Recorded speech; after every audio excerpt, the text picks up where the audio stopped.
O meu nome completo é Justino Pereira de Magalhães. Eu nasci na cidade de Barcelos, já enquadrado no distrito de Braga, mas sempre morei dentro do concelho de Braga, numa aldeia chamada São Julião de Passos, que é limite ainda é concelho de Braga. E aí fiz a minha primária e fiz toda a infância, digamos assim, sempre vinculado a essa aldeia, São Julião de Passos, Braga.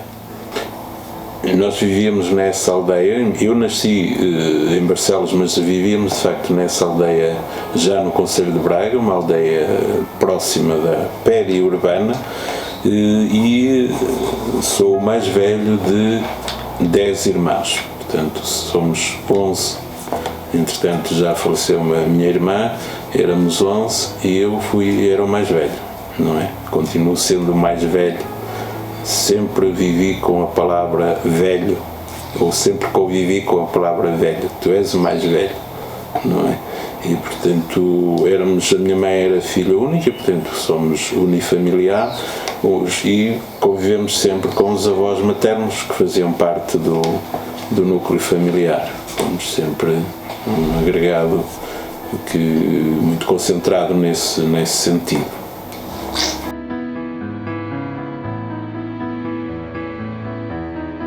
Segui depois, após a primária, fiz admissão ao liceu e admissão à escola técnica, mas acabei por ingressar no seminário dos Carmelitas até por razões de apoio económico, e fiz depois todo o ciclo preparatório nos Carmelitas, mas com exame ao liceu, depois o curso geral nos Carmelitas, mas com exame também ao liceu, e após o curso geral ingressei no magistério primário de Braga, cujo curso concluí em 1971 e comecei a trabalhar como professor primário.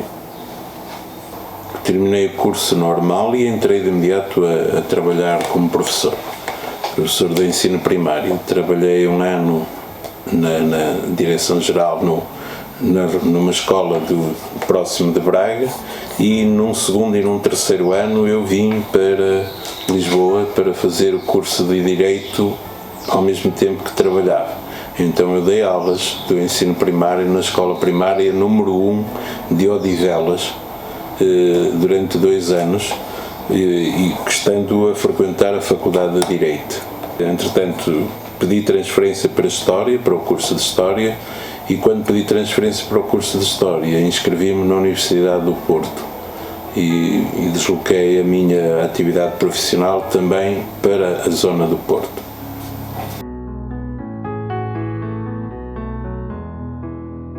Constituí família quando fiz o bacharelato em História, isto é, após 2 anos de curso de História, eu constituí família. No ano imediato ao 25 de Abril. Tenho 2 filhos e 2 enteados.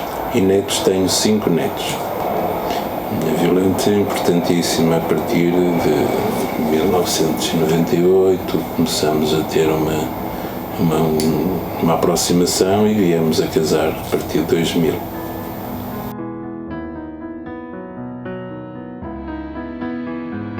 Fiquei no ensino primário até 1976 e depois transitei para o ensino preparatório e logo após para o ensino secundário, quando obtive habilitação de bacharelato e depois de licenciatura em História.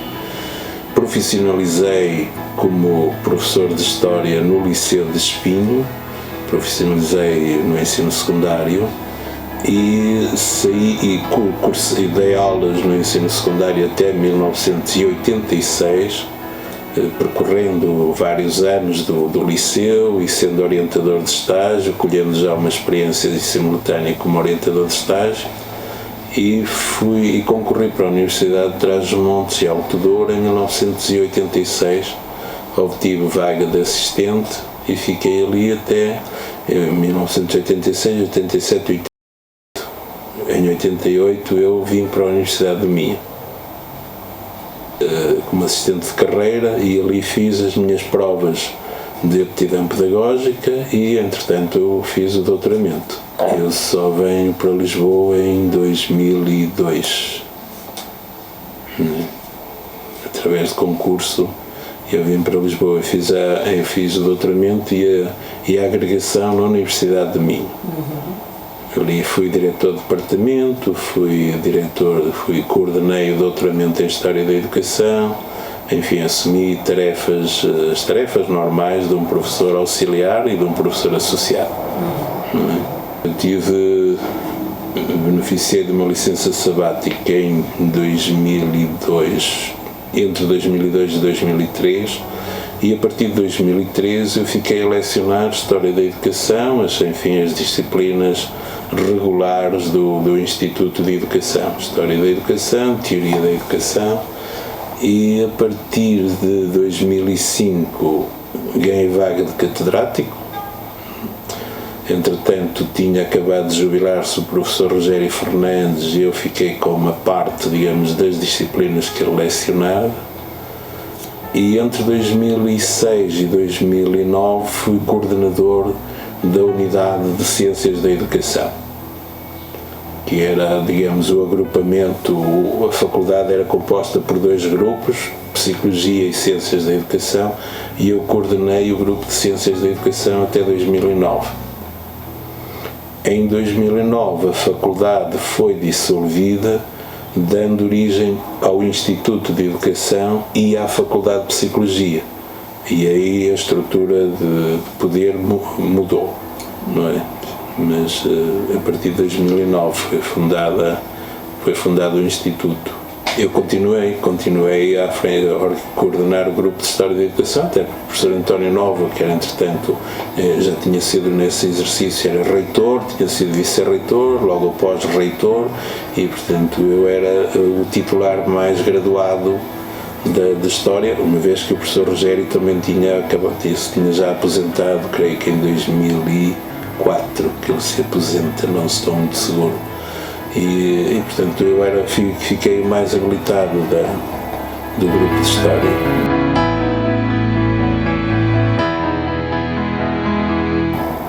Eu creio que a comunidade portuguesa de historiadores da educação cumpriu durante o tempo mais dinâmico, cumpriu as regras de organizar arquivos, organizar bases de dados, constituir os fundamentos para uma história da educação em Portugal.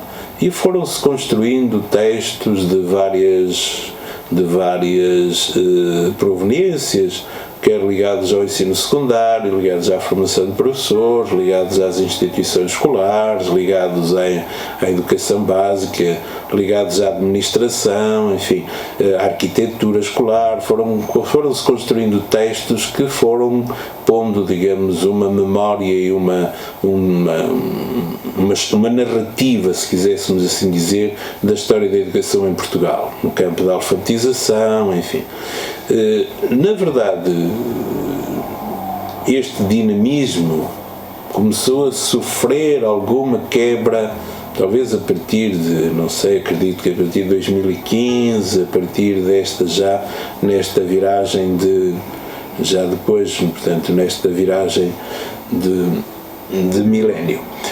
E, em parte, ter-se-á articulado com a reorganização dos planos de formação de professores pós-Bolonha, que alterou um pouco, digamos, o modelo de formação de professores, mas também porque, eventualmente, a comunidade se foi repartindo em trabalhos bilaterais, muito com o Brasil, muito com a Europa, muito com a África. Portanto, também a comunidade se foi como que desarticulando um pouco, mas eu creio que foi cumprindo o papel agora. Enfim, o que estava esperado, eventualmente poderia ter produzido uma história da educação em Portugal, uma história uniformizada, mas não chegou a fazê-lo. Acredito que ainda venha a fazê-lo, numa geração seguinte, mas a minha sensibilidade e a minha preocupação é que talvez a história da educação não tenha encontrado um destinatário e encontrado, digamos, um lugar de produção que pudesse articular as faculdades de educação, os institutos de educação, com as faculdades de História. Eu acho que este encontro de vontades e de projetos teria sido muito mais fértil e teria levado muito mais longe do que aquilo que aconteceu. A produção está aí, mas está bastante dispersa, não é? A comunidade de História foi sempre relativamente pequena para enquadrar essas vontades, alguns até muito bons do ponto de vista da novidade, vinham com projetos, mas rapidamente se dissuadiram, porque a história não vendia, não fazia parte a história da educação não faz parte dos cursos de História propriamente, não é? E aí perdeu-se talvez alguma ligação. Apesar de tudo, foi uma comunidade diversa. Recebeu sociólogos, recebeu professores, metodólogos, alguns investigadores ligados às didáticas, mas não chegou nunca a ter essa atração ou esse número, tanto que hoje somos poucas dezenas de membros da Associação de História, não é? Portanto, foi sempre uma comunidade muito, muito reduzida. Esse encontro de projetos, esse encontro de comunidades, uma comunidade mais, mais de historiadores mais duros e uma comunidade de historiadores da educação, nunca houve um encontro formal e até do ponto de vista informal não foi nunca muito visível. São sempre só relações pontuais, relações de proximidade que se estabeleceram por compromisso à volta de um projeto, mas não chegou a criar-se um vínculo, não é? E um objetivo comum. Não. Eu acho que a história da educação ficou sempre muito presa, ou até talvez excessivamente presa à formação de professores.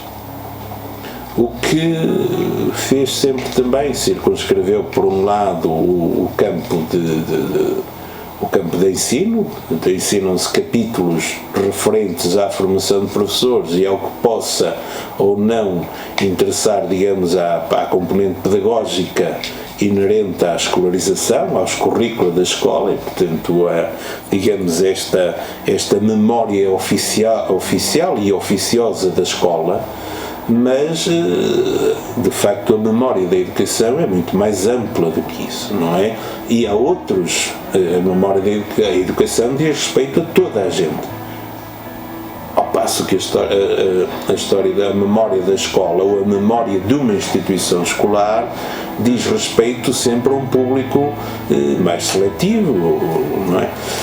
A própria memória da escola não é universal, porque muita gente das gerações adultas não chegou a frequentar ensino secundário, não chegou a frequentar a universidade, portanto tem uma memória da escola muito associada ao grau da escola primária, não é? E essa também não tem sido uma das preocupações, provavelmente, dos historiadores, darem resposta a estas memórias, a esta memória coletiva e a esta memória diferenciada da educação, não é?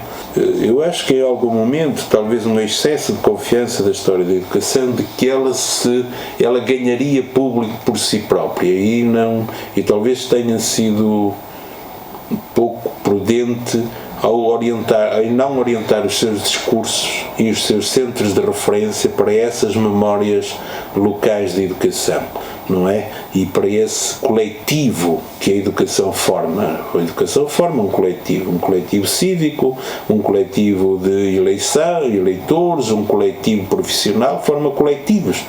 formam coletivos desportivos, formam coletivos artísticos, e, portanto, e esses coletivos têm uma memória educativa se ela for ou não for organizada em discurso historiográfico, não é?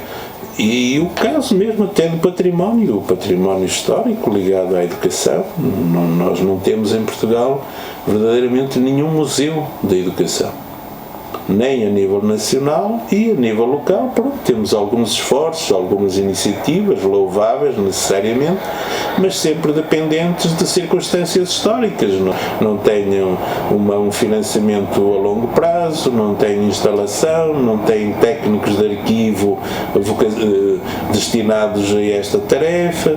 De facto, há aqui alguma frustração,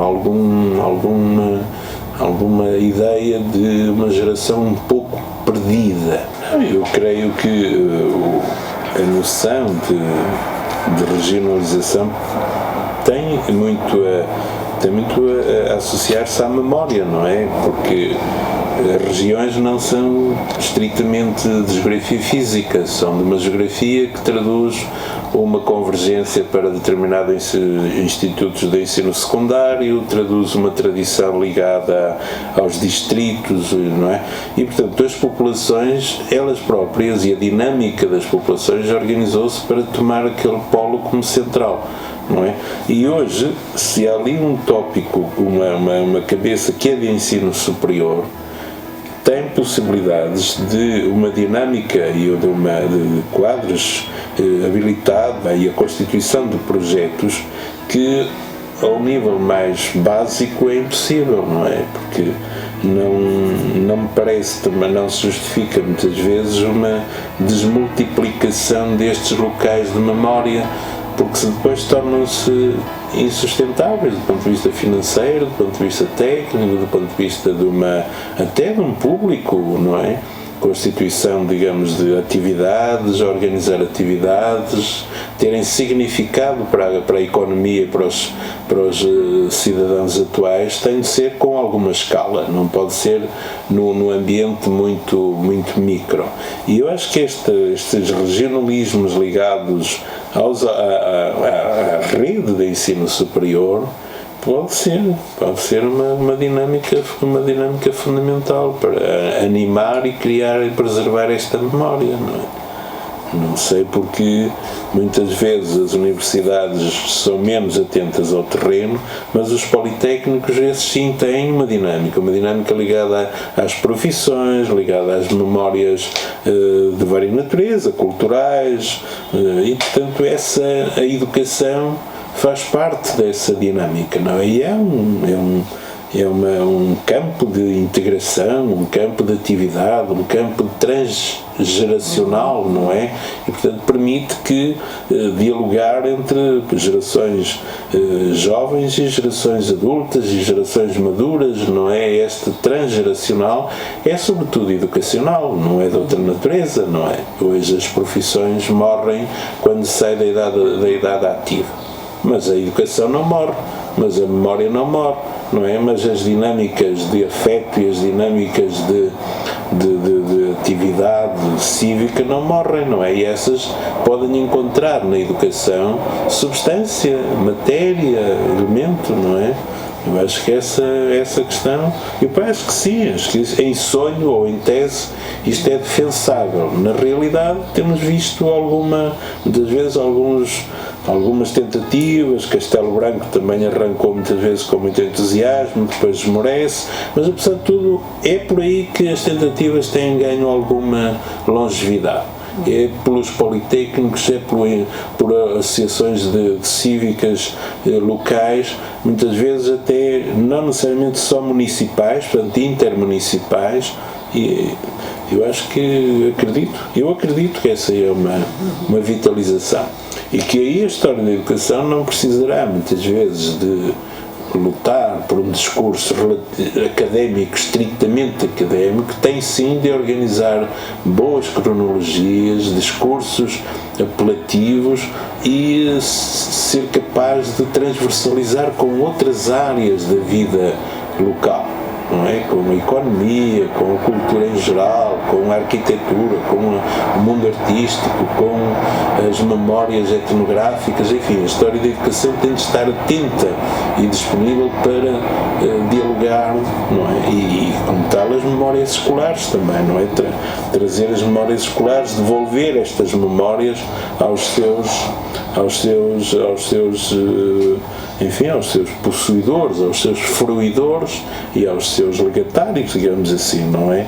A própria, digamos, a classificação, o desempenho profissional depende de publicações que às vezes não colhem estes temas, não são apelativos e, portanto, não vão para referências, para revistas com referência a fator de impacto, e isso perde, desmotiva, enfim, gasta tempo, dedicação e depois não é valorizado na própria carreira. Esta é tudo muito por voluntariado, muito por circunstâncias da vida profissional e não por uma continuidade, não por um trabalho sistemático, mas eu creio que isto vai ter de alterar um pouco, e ao alterar também se gera algum vazio, quer dizer, a história da educação também tem de estar muito atenta à emergência do ócio e ao ócio que está cada vez mais a marcar também algumas gerações. Há gerações que já nem têm capacidade para trabalhar, nem vão ter oportunidade para trabalhar. Ora, esta memória educativa e trabalhar ligado à educação pode ser enfim, uma dinâmica interessante para dar ânimo a estes ócios culturais. Não é? É uma matéria que vale a pena equacionar. Eu acho que sim, acho que eu tenho aí alguma fé que as gerações mais jovens despertem para estas áreas, não é? Com interesse, até porque os materiais de educação são muito associados ao humano, muito associados à sensibilidade, à estética, não é? E, portanto, são muito próximos do humano, são humanizáveis, não é? Não são propriamente materiais agressivos, são materiais feitos para crianças, feitos para, não é? Portanto, há aqui uma sensibilidade e uma emoção que se pode tentar despertar. Eu acho que sim, acho que sim.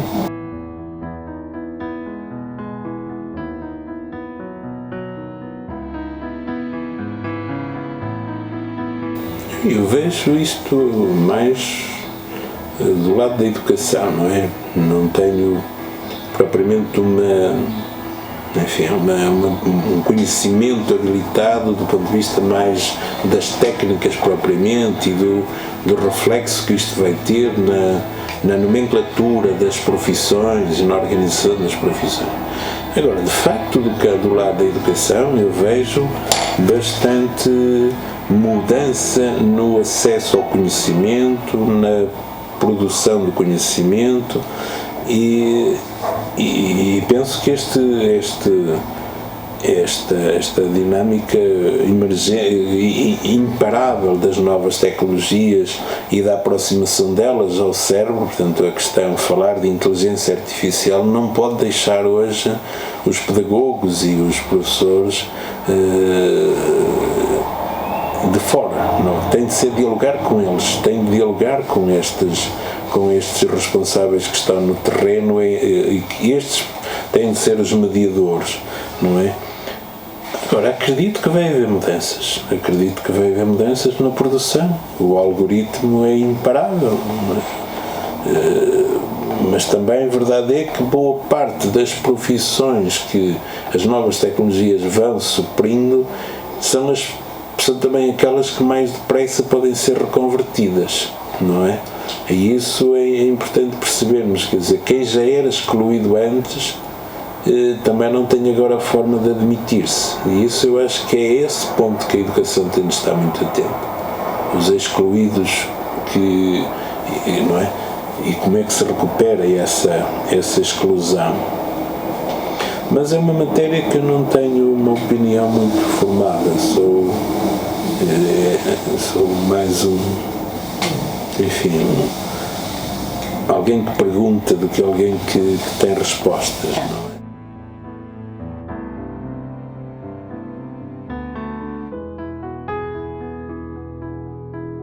O meu tempo de investigador foi muito dividido e muito repartido com colegas e com a comunidade de investigadores brasileiros, não é? Parte dos meus livros ficaram muito mais, alguns deles nem chegaram a Portugal, ficaram mesmo no Brasil, e é lá que encontraram referência, e é lá que este livro, Tecendo Nexos, por exemplo, quase ninguém conhece aqui, ninguém o tirou da mesa no caso português, e no Brasil continua a ser procurado. O livro Da Cadeira ao Banco, aqui também em Portugal foi passando, cumpriu o seu papel, foi algumas comunidades científicas e alguns colegas de universidade usaram-no como grandes quadros, aqueles quadros histórico-pedagógicos, mas foi de facto no Brasil que colheu.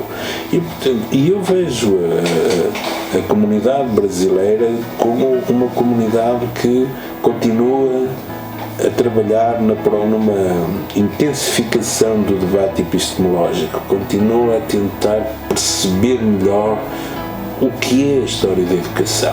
Ainda não estabilizou aí, porque tem de facto, em face até da história do Brasil, tem tempos históricos que têm de ser estudados, tem públicos que não faziam parte da narrativa tradicional, não é? Os afro-brasileiros, os públicos mais ligados aos vários estados da Amazónia, enfim,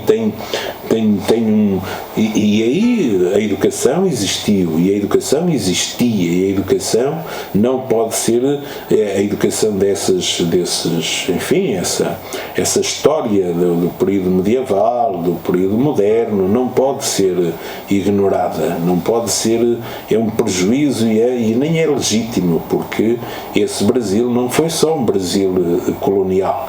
O Brasil há muitos outros Brasis que importa trazer. E a história da educação tem vindo, a meu ver, a aproximar-se mais dessas multitudes, não é, que o Brasil representa, e eu acho que tem sido bem interessante, porque lhe permite rever um pouco alguns paradigmas da história ocidental e de uma história mais, de algum modo, de uma história mais focada no Ocidente, neste Ocidente europeu. Permite-lhe rever, mas também não sem atirar, digamos, por terra este cânone, este paradigma clássico de fazer história, portanto, como se ajusta. E esta dinâmica eu acho muito interessante. Acho que a dinâmica, uma comunidade que respeitou muito sempre os seus mestres. É muito interessante essa verticalidade entre os brasileiros, que às vezes falha noutras comunidades, mas que também dá lugar aos novos e a novos temas e a novas, digamos, novas perspectivas para ver a realidade, e vai enquadrando. Eu acho que eu vejo com muita esperança ainda uns anos longos para a história da educação no Brasil.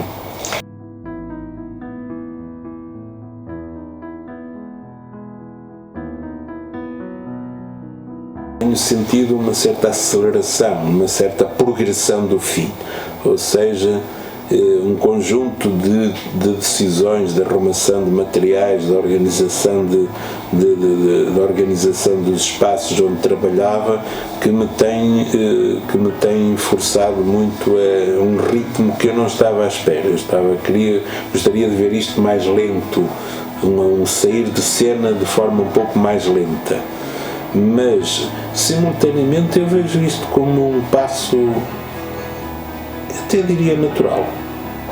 Dar lugar a outros, encerrar alguns ciclos de vida que já não serão, nunca seriam como já foram, portanto, lecionar com situação, teria de ser encontrar outras disciplinas, teria de ser encontrar outros modos de lidar e de me relacionar com os alunos e os estudantes. Eu estou a tentar encarar isto, não sei se me engano a mim próprio, estou a tentar encarar isto da forma mais natural. Não, é mais isto, a forma mais natural e não como uma traição, um fim de vida obrigatório, não, como uma fase de vida que é preciso cumprir. Eu creio que é Virgílio Ferreira que em algum momento dizem-nos que o tempo passa depressa, e ele diz não, depressa passa o tempo que passou. Não é o tempo passado, esse sim, passa depressa, não é? O tempo presente tem o seu ritmo, o tempo passado é que perde por completo o ritmo, é uma velocidade, não é? De facto, passou muito rápido e com experiências muitas vezes difíceis de reconstituir, não é? Apesar de tudo, foram a docência nestes últimos 50 anos, a docência sofreu muita mudança, desde um início de docência em que a escolaridade obrigatória terminava aos 10, 11 anos, para uma escolaridade obrigatória aos 14, 15 anos, para uma escolaridade obrigatória aos 17, 18 e para uma expectativa de trazer para o ensino superior o máximo de cidadãos jovens, não é? E portanto essa dinâmica acompanhada essa progressiva universalização dos vários graus de ensino e acompanhada depois também de alterações em função das culturas e dos vários públicos que vão emergindo, não é? Com as suas características, portanto esta tensão entre o uniforme e o diverso marca muito estes anos, não é?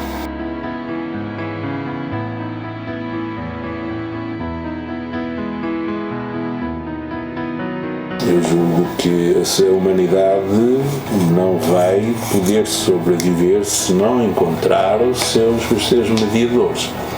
Os seus mediadores culturais, os seus mediadores cognitivos, não é? E esses provavelmente serão professores um pouco diferentes daquilo que foram a minha geração, mas que a humanidade não pode deixar de ter professores, não pode deixar de ter educação, não pode, quer dizer, as crianças hoje podem dizer-nos todos que surgem já muito diferentes das crianças anteriores. Tudo bem, e ainda bem que são, porque exatamente são crianças deste tempo. Mas são crianças, não é? São jovens deste tempo, mas são jovens. E, portanto, o tempo deles é um tempo tão complexo que é preciso alguém que vá fazendo a mediação a essa complexidade. Portanto, não é pelo facto de serem crianças de agora que deixam de ser crianças. E isso eu acho que é muito importante. Essa permanência da educação, ou esse radical da humanidade que precisa de educadores e não pode ser atirado fora. E isso é muito caro, cada vez mais caro, cada vez também hoje formar professores para esta complexidade é muito diferente de formar professores para há 50 anos atrás que muitas vezes com base em bons manuais, em bons guiões, cumpriam o seu papel. Hoje o professor com um guião só tem uma parte da sua vida preenchida, o resto é tudo para além disso, não é? Como se problematiza, como se lida com a inteligência artificial e com as bases de dados que de repente respondem às perguntas imediatas. Como se cria um professor problematizante, um professor capaz de ter um grupo de jovens interativos à volta de um problema, à volta de um desafio, à volta de um enigma mental. Este professor não é fácil criá-lo. E também não é fácil ser professor nessas circunstâncias, não é? E, portanto, esse é um desafio que está aí. Mas sem esse moderador de enigma, também a educação não vai avançar. Sem esse gerador de enigmas e esse moderador de vontades e de inteligências, isto não avança, não é?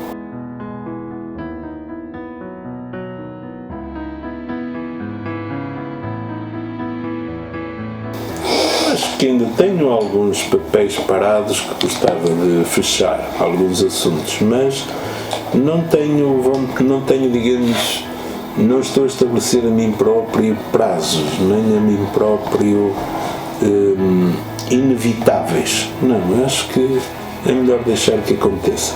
Agora, de facto, tem sido muito duro fechar tudo, arrumar, deitar fora coisas que já não vão mais ser precisas e que não vão nunca interessar a ninguém e que estão hoje, até pela volumetria do papel e pela ocupação de espaços, estão a exigir mesmo uma limpeza, uma triagem, não é?